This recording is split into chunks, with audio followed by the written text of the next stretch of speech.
ماہ سیام اتنی عظمت اور اتنی برکت والا مہینہ ہے کہ اللہ کے نبی صلی اللہ تعالیٰ علیہ وسلم ارشاد فرماتے ہیں کہ ان الجنت تزخرف لرمضان من رأس الحول الی حول قابل۔ اللہ کے رسول نے ارشاد فرمایا کہ رمضان کی استقبال کے لیے، رمضان کی آمد کے لیے اللہ رب العزت پورے سال جنت کو سجاتا ہے۔ آپ اندازہ کریں کہ وہ جنت کتنی حسین، کتنی خوبصورت ہے، اور انسان کے تصور میں بھی نہیں آ سکتا کہ جنت کتنی خوبصورت ہے۔ ہر کسی مذہب کا شخص، کسی بھی دین سے تعلق رکھنے والا ہر شخص کی چاہت اور تمنا رہتی کہ وہ جنت میں چلا جائے، اور اللہ کے رسول ارشاد فرماتے ہیں کہ جنت کی نعمتیں، جنت کے مطعومات و مشروبات، جنت کی خوبصورتیاں انسان کے تصور میں بھی نہیں آ سکتی۔ اس جنت کو بھی اللہ رب العزت رمضان کے استقبال کے لیے سجاتا ہے اور فرشتوں کو حکم دیتا کہ پورے سال جنت کو سجاتے رہو۔ تو ذرا آپ سوچیں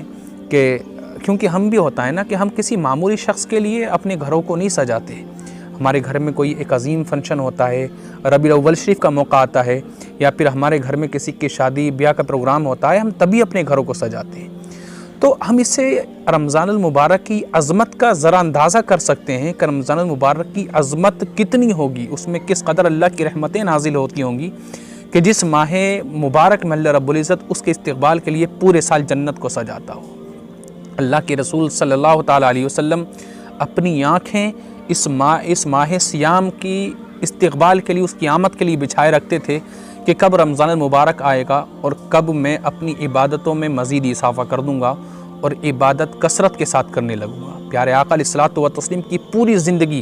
اللہ رب العزت کی عبادت میں گزری، اپنی گنہگار امت کے لیے بخشش و مغفرت کی دعا کرتے ہوئے گزری، لیکن آقا پھر بھی رمضان کے استقبال کا انتظار کیا کرتے تھے، رمضان کی آمد کا انتظار کیا کرتے تھے۔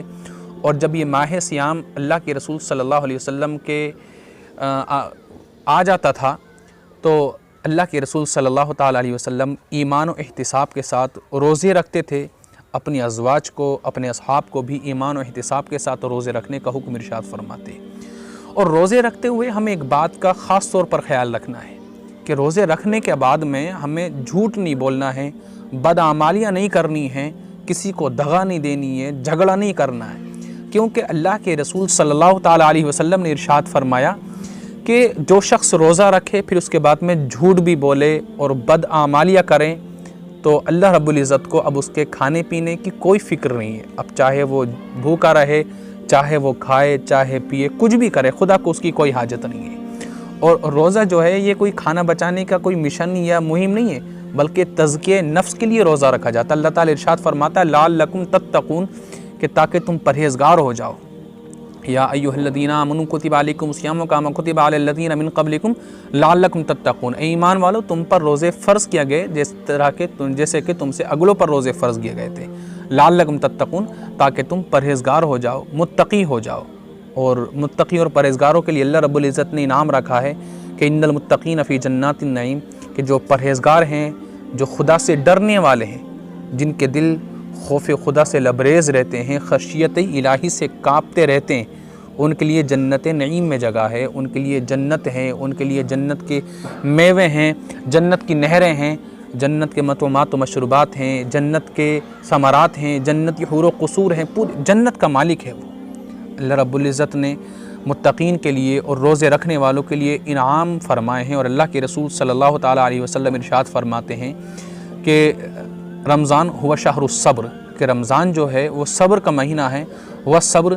ثوابہ الجنہ، کہ صبر کا جو بدلہ ہے اور صبر کا جو ثواب ہے وہ جنت ہے۔ تو ہم روزے رکھ کے خدا کا قرب حاصل کریں،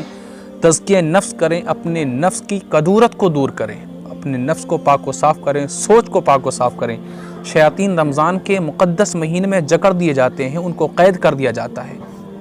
ہم اپنے نفس پر بھی کنٹرول کرنے کی کوشش کریں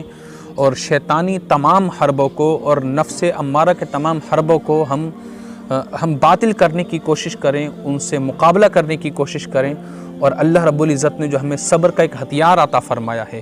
اس کے ذریعے ہم اللہ رب العزت کا قرب